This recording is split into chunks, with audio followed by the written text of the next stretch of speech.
Hey, T-Aliens and friends. How y'all doing today? Well, welcome. This is 2019's first ever Storyboard. Now, yes, go ahead, clap it up, clap it up.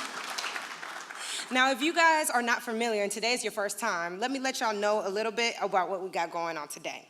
Storyboard is brought to you by Atlanta Influences Everything and partnered with Fulton County Arts and Culture. In case you're unfamiliar, Storyboard is a monthly talk series in which the greatest minds of our generation today come speak about their trials and tribulations on their way to success. Now, each guest speaker is paired with a visual artist that will depict their narrative, thus the name Storyboard. We do this in aim to create conversations that will connect silos that exist within Atlanta's diverse culture. Now, for a word from our partners. Please help me welcome to the stage Amber Broughton of Fulton County Arts and Culture.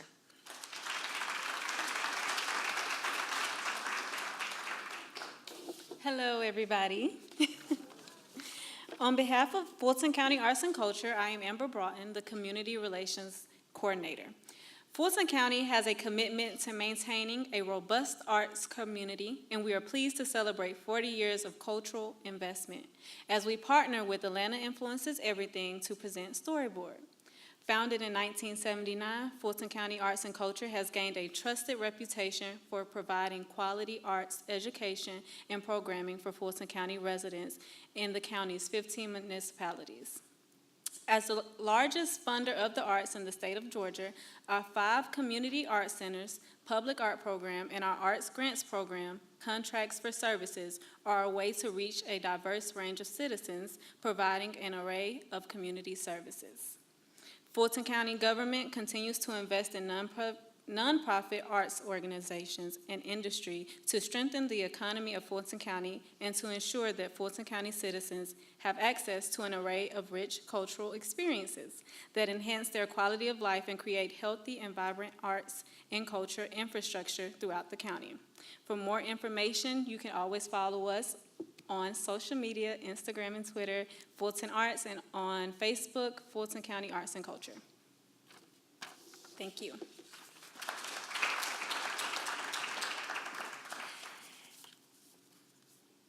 Please help me welcome to the stage from Auburn Avenue Research Library, Bridget Carter. Hello, greetings. My name is Bridget Carter. I'm a librarian here at Auburn Avenue. I just wanted to share with you an upcoming program that we'll be having in recognition of Black Music Month and Juneteenth. The Auburn Avenue Research Library will host the intersection of hip hop and social justice, a community dialogue honoring the legacy of Nipsey Hussle. This discussion will serve as an in-depth exploration of hip-hop culture, historical legacy, and ongoing contemporary role as a powerful catalyst for social change, empowering marginalized Black communities. This panel discussion and community dialogue will be facilitated by Amber A. Harris of Just an Inch Entertainment. Panelists include Clark Atlanta University professor Courtney Terry, hip-hop scholar, incoming artistic director at Kenny Leon's True Colors Theater, Jamil Jube, Atlanta-based filmmaker, Tory Edwards of Atlanta Influence Everything. We hope to see you on June the 13th, 2019 at 7:00 p.m. Thank you.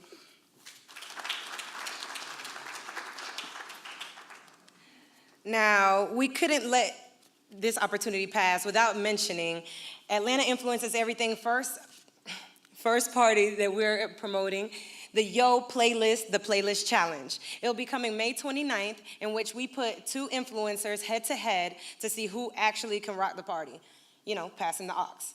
So we look forward to seeing you there. For more information, please visit our Instagram at Atlanta Influences Everything. Now, so let's get right to it. Please make some noise for our visual artist of the day, artist, muralist, and activist, Fabian Williams.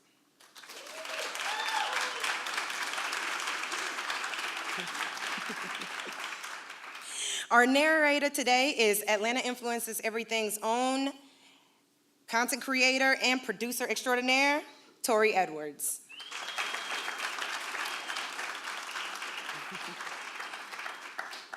And last but not least, our guest of honor, storyteller of the day, founder of Grand Hustle and Aku Clothing, serial entrepreneur and brand architect, and music enthusiast, of course, Jason Geter.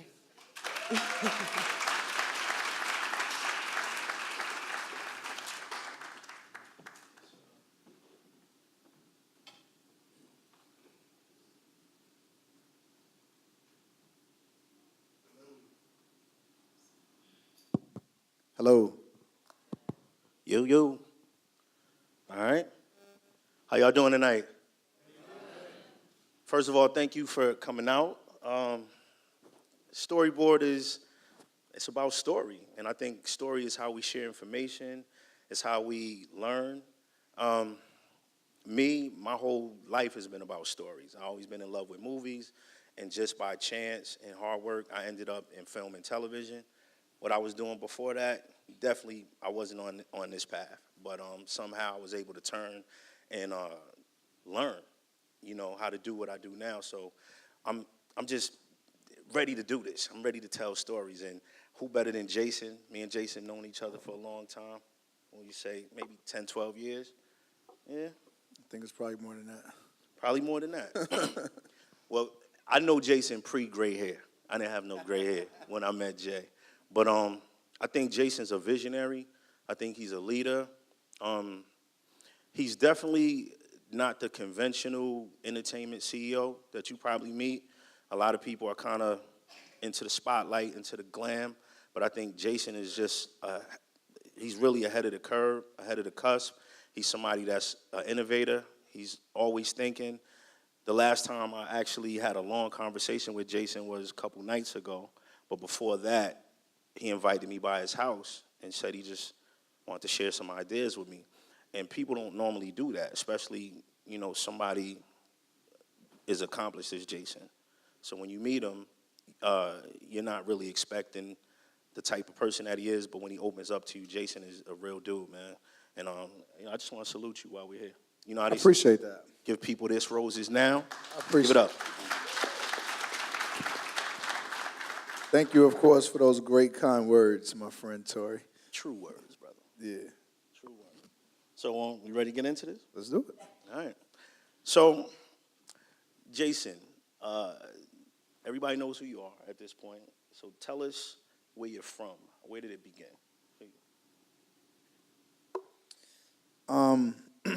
Originally, I'm from Brooklyn, New York. Grew up between Brooklyn, the Bronx, and Montclair, New Jersey, So I think no matter what, my journey began for me as a kid, just living in New York. Hip hop, the culture was those were the pivotal years, like the great years just of the culture being so young and so pure for real, So you had people just all around my neighborhoods where I grew up at. You just saw it,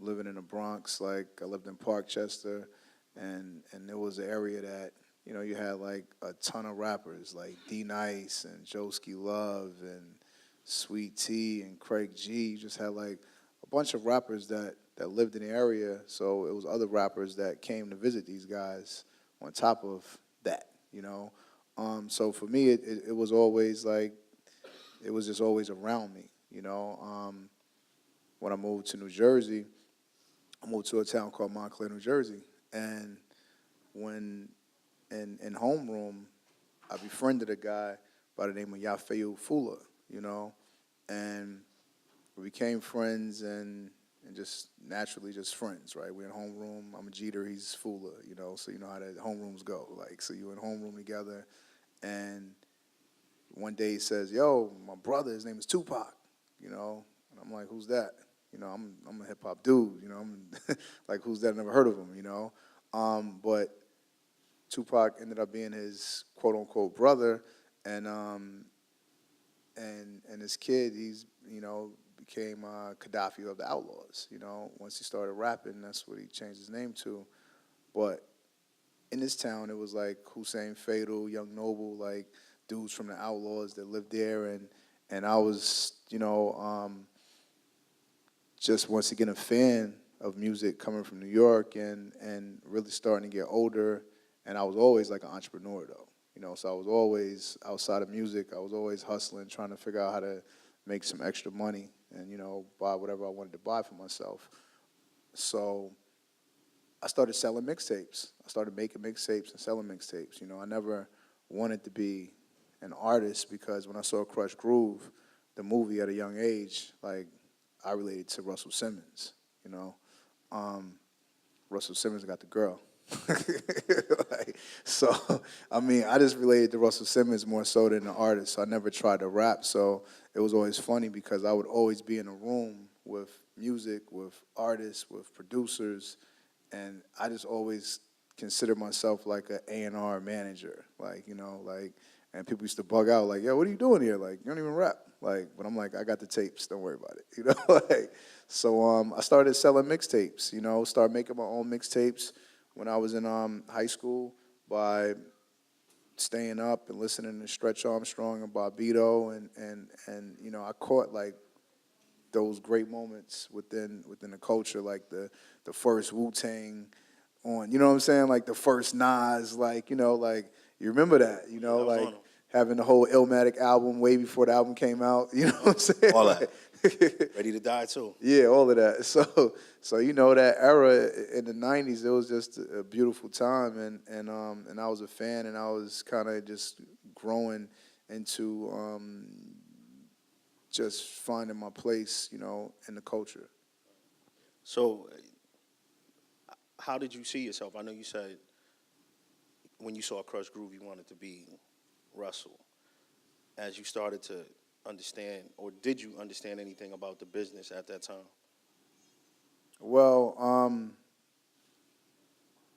I studied, you know, so I won't say that I understood the business, but I was reading credits, you know, so I was like digesting as much information as I could from being outside. Obviously, this is like pre-internet and all of this stuff, right? So it wasn't like you could really, it wasn't like you knew what the inside of a record label looked like, right? You know, so I just read as much information, hung out like at the record store, and you know, and got introduced to Billboard magazine, and just started kind of just understanding the credits and things of that nature.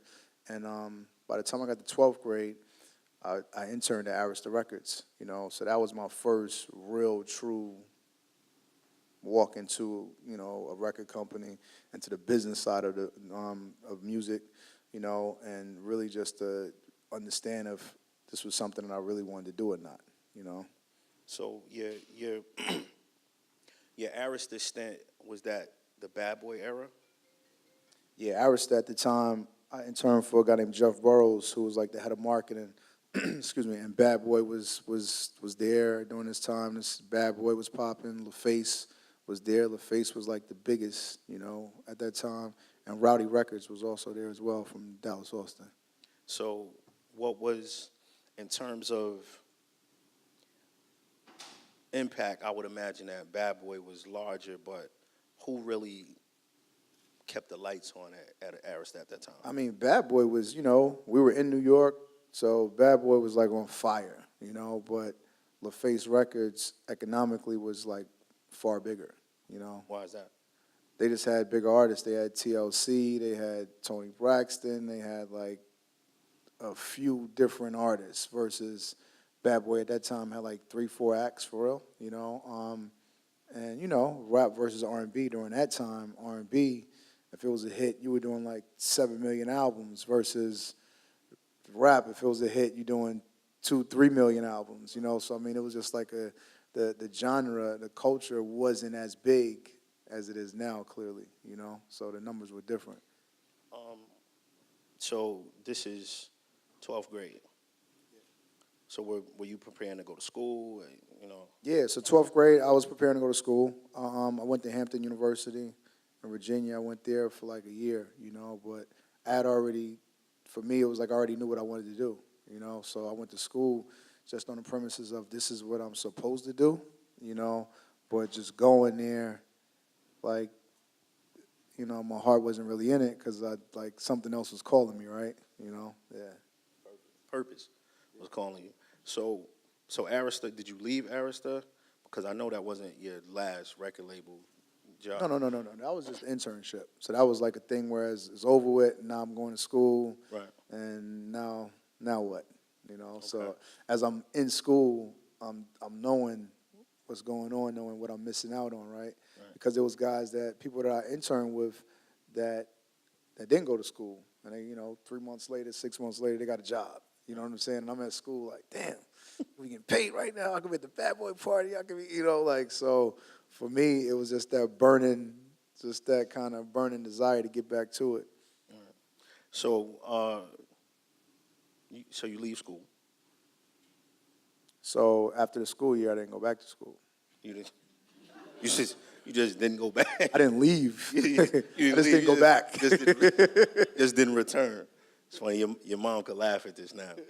I mean, leaving is like the guy who's, we've all seen people who just leave, and what happened to such and such, like in the middle of the year or something, like, so that's why I say it like that. So where did that carry you from that point? So I left school, excuse me, I left school, ended up coming to Atlanta, ended up bouncing back and forth between Atlanta and New York, trying to chase my dreams, right? One of my childhood friends had got a record deal at Relativity Records, so I wanted to be around it. Who was that friend? Hussein Fatal from the Outlaws, Okay, Hussein Fatal from the Outlaws. Yeah, rest in peace, yeah. Rest in peace. So he had got a deal at Relativity Records, and for I don't know if you guys know what Relativity Records was, but that was like hip-hop, like a real hip-hop label, like. Yeah. During this era, they had. It was like Loud. It turned into Loud. Yeah. Like what? Right. You know what I'm saying? It turned into Loud when it was bought. Right. But during that era, they had 3 6 Mafia. They had Bone Thugs and Harmony. They had Fat Joe. They had like a ton of artists, man. Right. Alcoholics. Like it was like all hip hop rap label for real. So like that energy was just. It was just amazing, like their office was on John Street, a few floors down, small building, a few floors down in the building, you had a young Rockefeller Records that was like bubbling at that time. This was like Reasonable Doubt era. So when Jay-Z and them, when they talk about the 300 Benz, the E300 that they rapped, like, that would be downstairs in front of the building. So this was just like the epicenter at the time of like everything that was going on, Yeah. So okay, so you're in Atlanta, but you haven't settled in Atlanta at this point. Well, at this time I'm in New York, so I'm kind of just going back and forth, and eventually I just came back to Atlanta and said, okay, let me just stay in Atlanta, Right. Yeah. Did you have a plan? Yeah. When I came back to Atlanta, I wanted to, like I said, like LaFace. Those, Rowdy, So Def, those were the labels during that time, So when I came back to Atlanta, I knew that, okay, like I got to find my niche, my position, and I didn't really want to go work at one of those labels because I just didn't feel like I fit in at any of those labels, So I started working at Patchwork Studios. So I started working there. During the daytime, I worked college radio. I worked records at college radio. And at nighttime, I worked at the studio downstairs. So it was like in a house. Upstairs was independent record label. Downstairs was recording studio. So literally, like, I work upstairs, and then I leave, and then I come back and work nights, But, yeah, I worked. That was a crazy time. That was almost a transformative time in Atlanta, but Patchwork was like the center of a lot of action. So what kind of relationships came out of that? Like, who did you run into? Who did you meet? So that was the dope part about just being there. It was like, to me, I realized that, excuse me, working in the studio, you got to meet everyone within the business, right? You got to meet artists, producers, managers, label executives, right? And I'm standing like right in the middle as like the traffic guard, just opening up the door. You know what I'm saying? Like, just opening up the door, but no matter what, I'm the guy that's opening up the door. You know what I'm saying? You don't get in unless I open up the door, right? So, I mean, that's one of the opportunities or scenarios that really, truly helped me meet people on a ground level, So from artists, managers, executives to, a lot of people that were like peers at that time with me trying to get on, right? And they've risen, at this point, and we have that history, and that rapport from knowing each other from the beginning, So, I mean, there was a ton of people that I met, and I think that for me coming to Atlanta, I didn't know anybody. So that's truly how I met, like, mostly everybody, like, on day one in Atlanta, through that route. And while I was there, I really I met Toomp. I met DJ Toomp, he was one of the guys I met. Before that, I kind of connected with, like, Raekwon and different people like that and got beats on their projects. But when I met Toomp, I thought DJ Toomp was, like, an incredible producer, and I felt like he just wasn't really getting, like, the respect or credit that he should have gotten, that he deserved. So I remember, like, just saying to him, like, yo, I think that we should find an artist for you to really display your music on, because at this time in Atlanta, there was a company called Noontime, and Noontime was like, it was just like a few little cliques, like, in Atlanta. And if you weren't a part of one of these few little cliques, it wasn't really happening. This is obviously pre-technology, right? Like, pre a lot, like pre-Pro Tools. Yeah, this is pre-Pro Tools, like for real. So, you had to make a record, it was like an investment. You really had to know somebody sponsoring you, paying for you, like there was a big deal for you to go in the studio and make a record, So, like I said, Toomp, I just felt like he was dope, and we started looking for an artist to work with together. We met a couple guys, and we eventually met a young T.I., and he was like 18 years old at the time. Yeah. What was your first thoughts of him when you met T.I.? When I first met Tip, it was interesting because I met him at a barbershop. So his cousin had a barbershop, and Tip was like working in the barbershop, like cutting hair, And me and Toomp went to the barbershop to meet him, and during this time, Outkast was like everything for Atlanta, right? Like, so every rapper that was in Atlanta damn near looked like a descendant of Outkast, right? Like, they all, like, you had dreads, you had gold teeth, you had it was like an extra Southern thing, presentation that they had for real, So it was like either you were like inspired by Outkast or you were like bass music inspired, right? You know what I'm saying? Like, that's how, like, Atlanta was musically during that time, So when I get to the barbershop, we just really in there talking. We were in there talking for a while, and eventually maybe like an hour, 2 hours later, I'm like, yo, so where's the artist at, And he's like, oh, I'm the artist, So that just kind of gives you an example of his presentation at this moment, at this time within hip-hop, like, still to this day, no tattoos, like, he didn't have no gold teeth, he, had on a polo shirt, like, so he just didn't really come across like an artist for me, But for me, when he said I'm the rapper, it was like, okay, we could work, just being that we had already connected for an hour, 2 hours, just talking, right, just organically, and it was just like, okay, like, this works, So 3 days later, we did a demo tape,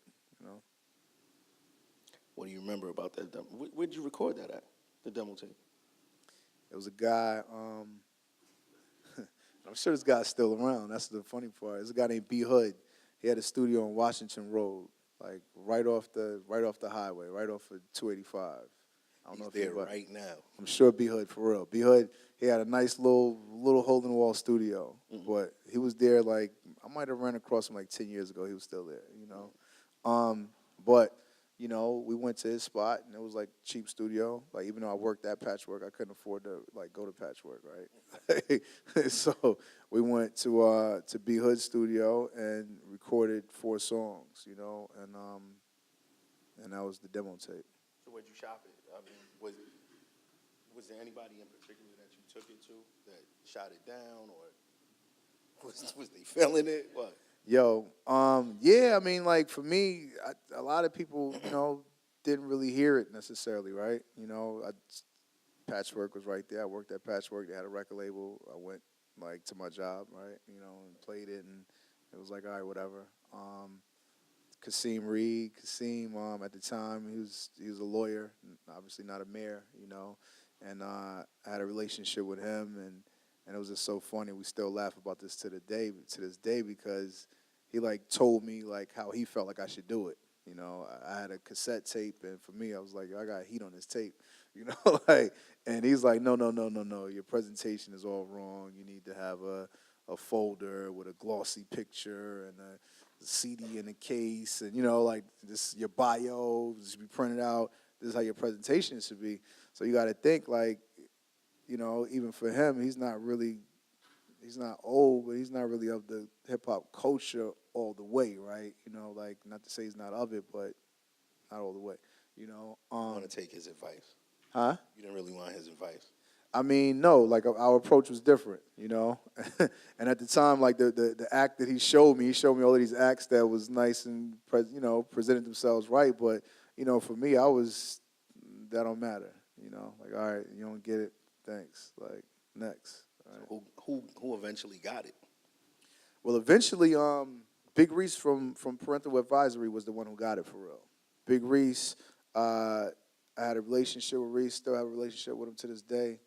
And they would always record at the studio, so I knew he was there, So I called the studio up one night, called Patchwork up. They were working, and he was like, "Yo, bring him." Tell him I got this artist. He's like, "Yo, bring him by." So we walk up, we come to the studio, and literally Tom's like, "What's up? Just get in the booth, just rap. Like, I don't want to hear nothing, just rap, So he got a beat on. Tip go in the booth, rap, and he's like, "Oh shit, okay." Like, and then I still had songs now. So now we play the songs that we had in the demo, and KP was in Parental Advisory. He was the DJ, and he was an A&R at LaFace Records, So he wasn't there at that time. So maybe like 2 days later, KP calls me and says, "Yo, I want to sign him to LaFace." Okay, so I think everybody who knows Tip's career, some know Tip's work, but they don't really know you were kind of part of the brain trust that grew it to what it was. Sure. We know that the stint at LaFace didn't go right. It didn't go well, rather. And you end up getting off the label. Why did you want to leave? Why did you want to get off? Because I don't think I ever knew that story. Got you. So during this time, once again, the business is just totally different. Everything, the world is different. So during this time, first album came out October 2001. First week, it did like 12,000 albums, which during this time, everybody's selling records. Like, anybody could sell records, right? Like, 12,000 was terrible. Like, but, it was so much politics that were really kind of going on for real, LaFace got bought by Arista. L.A. Reid ends up going to Arista, and during that transition, KP, who was our A&R, ends up leaving and going somewhere else, so we're just kind of in the space to fend for ourselves, so really they just kind of threw the project out, we didn't feel like there was really like a setup for real, so for the label, it was all numbers, at this time. You guys did X amount of albums, period, but for us, we were doing shows like crazy, like within the South, so there was records that people were really just showing like, hey, you know what, we like the body of work, and it just needed time to resonate a little bit, So for us, we were going back to the label like, yo, let's shoot a video. We want to shoot a video for Dope Boys. It's a record called Dope Boys in the Trap. And they didn't get it, right? They're like, nah, let's go do another album, So we're like, all right, you know what, we're just going to leave and we'll be back, So we left and kept working, come back up 2 months later, same conversation. We want to get off, we want to shoot a video for Dope Boys. Nah, go back. The album actually got back on the Billboard, but at the time, the thought was everything for hip-hop happens predominantly in the first week. You only did 12,000 your first week, so forget about the rest of it. It's dead. It's over with. And we just didn't like that because we saw what was happening and we saw how we were touching people while we were kind of like going through these chitlin markets, chitlin circuits, just really building our foundation. And And we just said, hey, you know what? Well, let's just get off the label. Because at this point, like, we're working, building a fan base, we're making money, you know? So we started having our own ideas. And you got to remember, this is like the era that, like, once again, Rockefeller's, like, popping right now. No Limit, Master P, you know? So you see, like, all of these movements, and you see how other people are doing it. So it just kind of gives you confidence, right? That, like, hey, shit, if we making money doing shows and we're doing 3-4 shows a week, like, our business is not what you think it is, you know? So we eventually got a release from the label. So after making that separation from the label, you guys hit the street hard. It was In the Streets, Volume 1. That was a big thing. What made, because that wasn't typical of Southern artists. I mean, people in New York, you know, East Coast artists, maybe even some West Coast artists was putting out mixtapes, but that wasn't a thing in the South like that. I don't really think no artist, like, even on the West Coast, I don't think was putting out mixtapes, like, that way, right? Let's be honest, like, I think 50 Cent probably really was, like, the first one that I know about. Somebody else may have something to debate here. But 50 Cent was, like, the first artist that I saw that was literally, like, this is my album / mixtape, you know?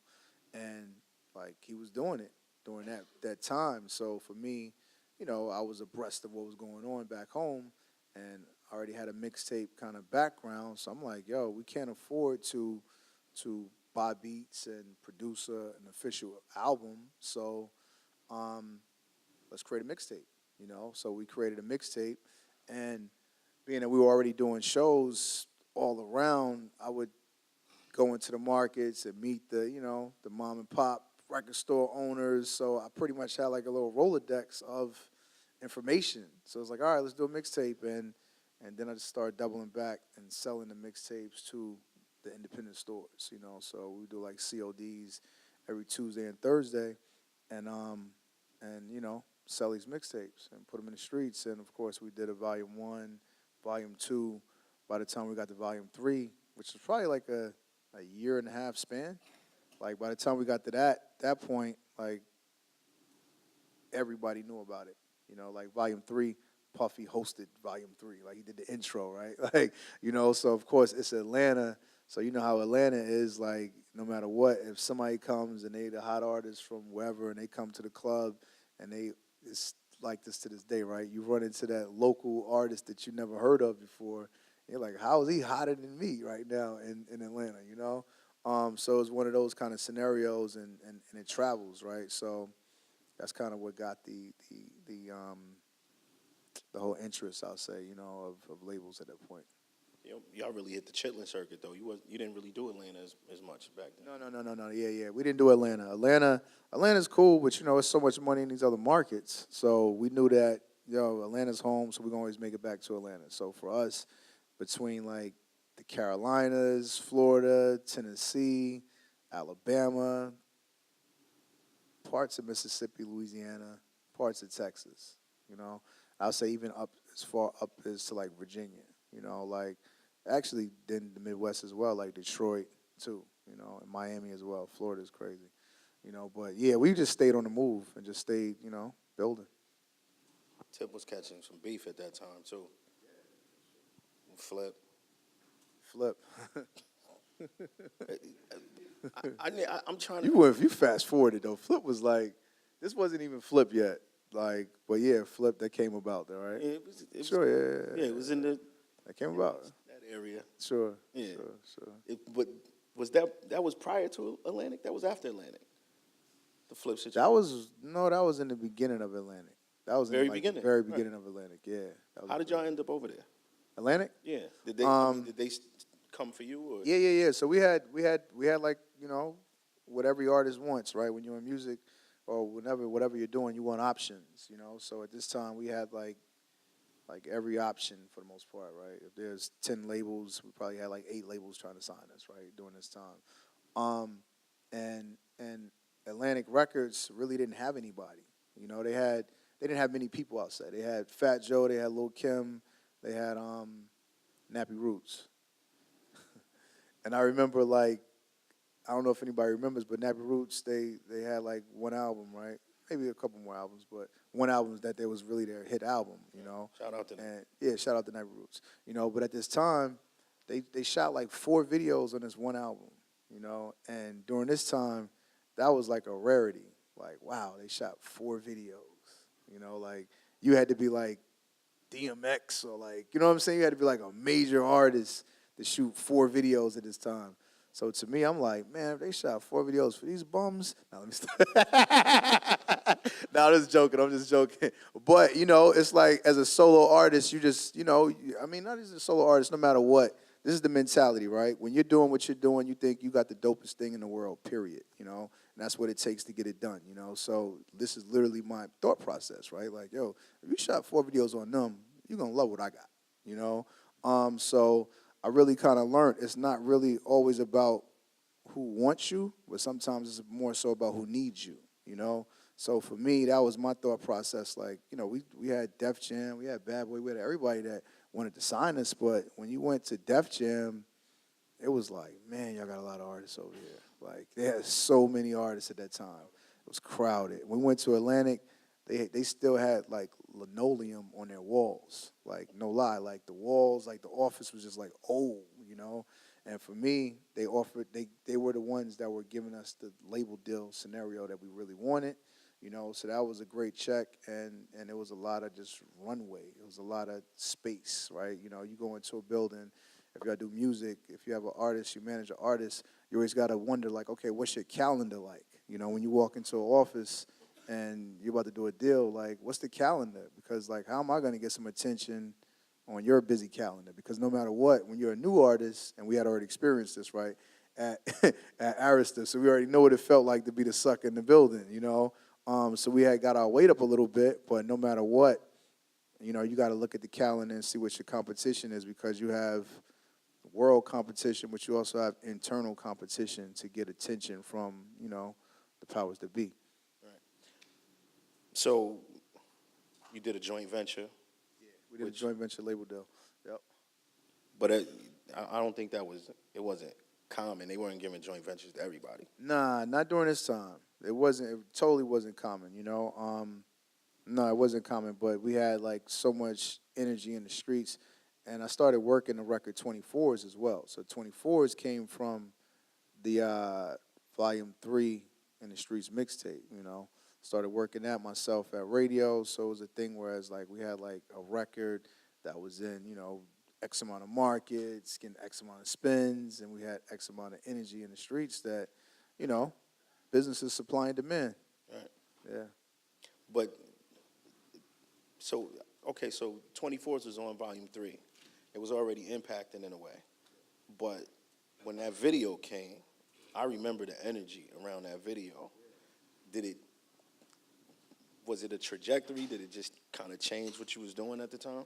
I mean, you know, it's funny because literally, like, the way that we did that deal, like, we had the album Trap Music, we had recorded the whole album except for 2 songs before we did the deal, you know? So literally, like, when we sat down and had our meeting, everything was laid out. Like, yo, this is our record, which is already at radio. It's already, like, on fire. You know what I'm saying? Like, we already got spins in these markets in Atlanta. Everybody, it is what it is, you know? But we knew, like, we want to do this next, A, B, C. So we had the whole layout. So literally, it was like, if we're going to do this deal, y'all going to have to give us the money right now because we're shooting a video next week. So literally, that's how it happened. Like, we were in New York. Like, we're going to sit here right now. Y'all go ahead and cut us our check. They gave us the check that night. Like, we stayed in this, we get dinner, like, you know what I'm saying? Like, and they gave us the check that night and went back to Atlanta, and Fat Cats, you remember Fat Cats, you know? Indeed. Gave Rennie that check, you know, and shot a video the next week. So, you know, for us at that point, you know, it was one of those things where, for real, we had so many people that were in our corners because everyone saw the process and saw us putting in work, like, grinding. So, you know, now these people are invested and want to see you win, you know? So that's what was great about that scenario is, like, you know, once the video came out, it was so many people that was holding us down from just being independent, quote unquote, you know? So it was like, okay, now let's see what y'all gonna do. You know? But Tip, he got in some trouble around that time as well. right, during the how did you I mean, I know you kind of had more practice at handling it later on, but Yeah, that was I guess this first real trouble from when I was, started, working with Tip during that time, right? And it's funny because most people don't know about that. Like you got to be like Atlanta for real to even know about that. But it was interesting, man. It was Tip ended up. It was like he would have to go to. He would like spend a night in jail, and like get out during the daytime, like work release kind of thing. Get out for like a certain amount of hours, and we were recording during that time. That was actually when we were making Urban Legend, though. I think that was when we were working on Urban Legend. Yeah, we were making Urban Legend. been released it. Yeah, it hadn't been released yet. So we went and got a house. We went and rented out a house. So every day he would come to this house and we would record in his house. And it would be like parties in his house like every other day. Like this is like Atlanta BMF Atlanta, like Big Meech. You know what I'm saying? Like Meech would pull up with like a bus, like to the house. I'm talking about the house would be like Magic City inside his house. It was crazy. Like crazy, like a house and like all the girls in Magic City in the house and the whole floor of the house covered with money. And downstairs in the basement, we had the studio. So we were working in the studio for real. But you know how it is when you have the energy, people want to be around the energy. So we had so much energy. That's what was interesting about Meech is like he just loved music, right? So he just used to want to, I just want to come and be around the energy, and like, yeah, so it was a good time. And not to ask you a bunch of tip questions, but I think it kind of displays your who you are as a leader to be able to pivot like that. That's why I asked the question. But he's a superstar at this point, doing part mostly to the work that you put in and him being who he is.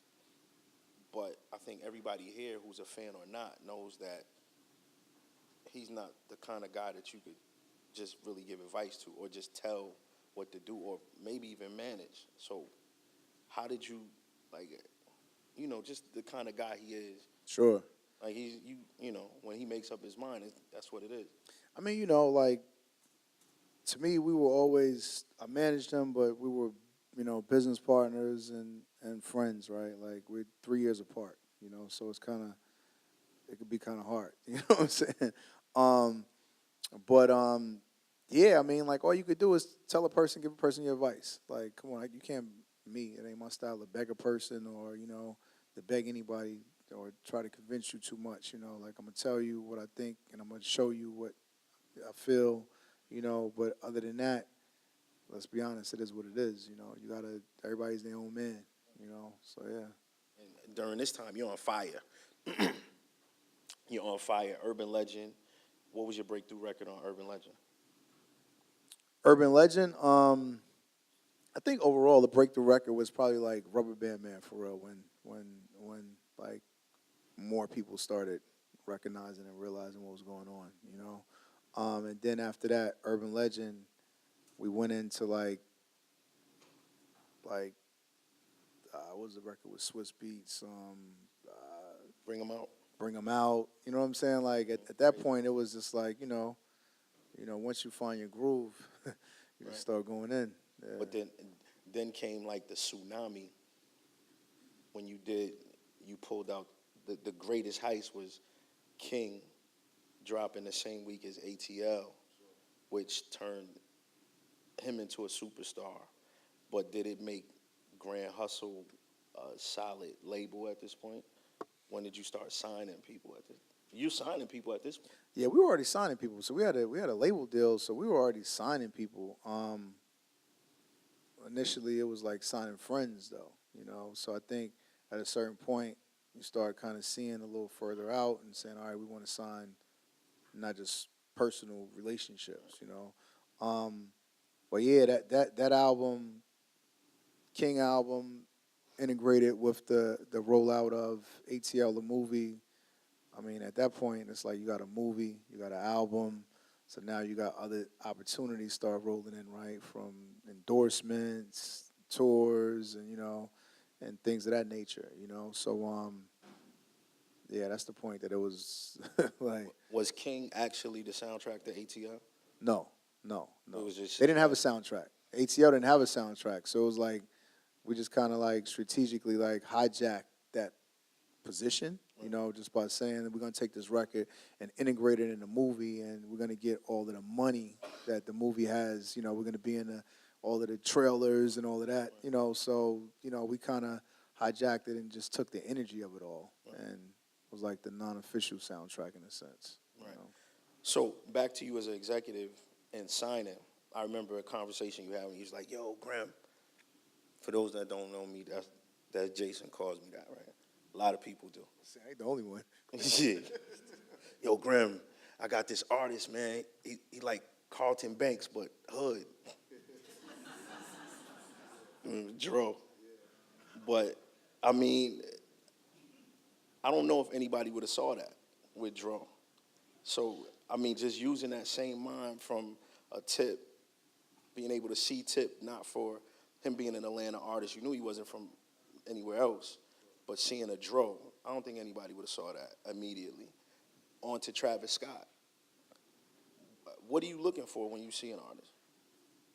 I mean, Dro is dope. I don't really even say you can say nobody would see that, honestly. Just being Talking that. about his music is crazy. I'm talking about the look. I mean, that's what makes it even better, right? Like his look is like flagrant. When you said it to me and you told me a Carlton Banks but hood, I'm like, I mean, yeah. So I mean, to me, it's like what is your unique offering, right? Like no matter what, like that's kind of like a common denominator. Like, what do you have to offer that's different from the rest of these guys, whoever that is, And with Dro, anybody know Dro was rapping. Like Dro was rapping, man, like for real, like all day long rapping. With Tip is always funny, right? Because like with Tip, he used to bug me out from day one for meeting him. For me, I'm coming from New York, and I'm coming from people rapping after school and rapping in the hallways and just rapping, right? And everybody just loving to rap. But Tip would never rap. He would only rap when it was time to rap in the booth. He would never rap. You would never know he was a rapper because he was just never even rapping. You're like, whereas Dro was the opposite. Dro's the guy that's going to be over here in the corner just rapping, So I think that energy of just knowing how dope Dro was and I mean, personality-wise, the dude is hilarious, like for real, so funny and comical, and fashion-wise, just like I said, just so flamboyant. Clay Flamingo. Clay? Yeah. So just being so flamboyant, it was like a no-brainer for real, yeah. What'd you see in Travis Scott? Travis was like a young Kanye for real, to me, like, Kanye was, like, on fire at this time, right? And just me and Travis, he was somebody that a lot of times artists, when they're young, they kind of sound like their role model in a sense, When I met Tip, he sounded like a baby Pimp C, So it's like people kind of typically sound like someone, and then they have to kind of find their own voice and develop a little bit as they go along. Sure, in sports, right? If you play in sports, you're gonna pace yourself after whatever player and pace your game after that. After that person, perhaps. So with Travis, more than anything, he was just super talented and just like raw talent. Like being that he really knew what he wanted. Like dude was rapping, producing, directing his video, like he just wanted to touch every aspect of his business, of his art, of his creativity, and that's really to me what really like captivated me for real. Just when you walk in the studio, you see an artist, you see someone that's so young, and their confidence is like, I don't care what you got Grammys, whatever, move out of the way. This is what I want to do, So to me, I think that that's always like a good trait. Just in an artist for real, not to be overly arrogant, but just to be very precise on what their vision is. Because you think it's hard to sell yourself if you don't know yourself. If you don't know what you want, how you gonna articulate that to somebody else for real? So when somebody knows what they want and are very adamant about it, it just makes your job easier. Well, since then, label accomplished, Striver's Row, which is dope and still growing. Now you have Tech Cypher. Can you tell us about that a little bit? Tech Cypher, Tech Syndicate, so a few years back, I got interest. I'm an entrepreneur. I got interest in getting in the tech business. We all hear about deals, hear about things, Uber deals or whatever. You hear about these stories, and you're always like, how do I get in? How can I get in? Damn, only if I could be a part of that, So for me, I just kind of started, I had those feelings, right? So I'm like, let me figure it out. So I kind of organically started meeting people and building relationships and learning the game, how to invest, how to play the game, and just understanding the landscape, the players in the game, and where do I go, and things of that nature, So after about 3 years of doing this, just building, the dope thing about, well, I'm going to say the dope thing, the interesting thing about tech is that we know there's not a lot of black people in tech yet, that are on a high level. So obviously that's a con, but the pro in that is when you meet one, they pretty much can introduce you to others that are also on a high level because they all know each other, so it's such a small circuit for real. So I really started meeting a lot of good people, and like I said, a few years into it, I said, all right, this is how I want to approach the game.